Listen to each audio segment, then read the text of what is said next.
السلام علیکم ورحمۃ اللہ وبرکاتہ۔ آج کے جمعۃ المبارک میں ایک انتہائی اہم عنوان تھا جو خاص کر نوجوان نسل کے لیے تھا کہ اللہ تعالیٰ کے رسول علیہ السلام نے فرمایا کل قیامت کے دن اللہ تعالیٰ انسان سے 5 سوال کریں گے۔ ان کے 5 سوالوں کے جواب دیے بغیر کوئی بھی آدم علیہ السلام کی اولاد میں سے اپنے قدم کو اپنے پیر کو حرکت نہیں دے سکے گا۔ تو حضرت عبداللہ بن مسعود رضی اللہ تعالی عنہ فرماتے ہیں اللہ کے رسول علیہ السلام نے فرمایا کہ سب سے پہلا سوال بندے سے اللہ تعالیٰ کریں گے کہ میں نے تجھے زندگی عطا کی، وہ زندگی تو نے کن کاموں میں صرف کی؟ کیا اچھے کاموں میں، نیکی کے کاموں میں، یا پھر گناہوں کے کاموں میں، برائی کے کاموں میں اپنی زندگی کو گزارا؟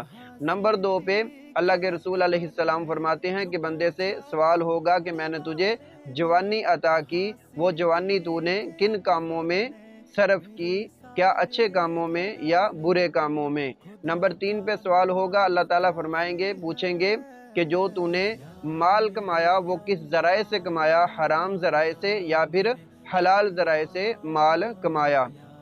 نمبر 4 پہ اللہ تعالیٰ پوچھیں گے کہ پھر اس مال کو تو نے خرچ کس جگہ کیا؟ کیا نیکی کے کاموں میں خرچ کیا، فی سبیل اللہ میں خرچ کیا، یا پھر برائی کے کاموں میں، عیاشی فحاشی میں خرچ کیا؟ تو نمبر 5 پہ اللہ تعالیٰ اس بندے سے سوال کریں گے کہ جو تو نے علم حاصل کیا تو کیا اس کے مطابق تو نے عمل بھی کیا تھا؟ کیا ہمیں اللہ تعالیٰ کی معرفت نہیں ہے؟ ہمیں اللہ تعالیٰ نے 5 نمازوں کا حکم نہیں دیا؟ کیا اللہ تعالیٰ نے ہمیں نیکی کا حکم نہیں دیا؟ کیا اللہ تعالیٰ نے گناہوں سے ہمیں منع نہیں کیا؟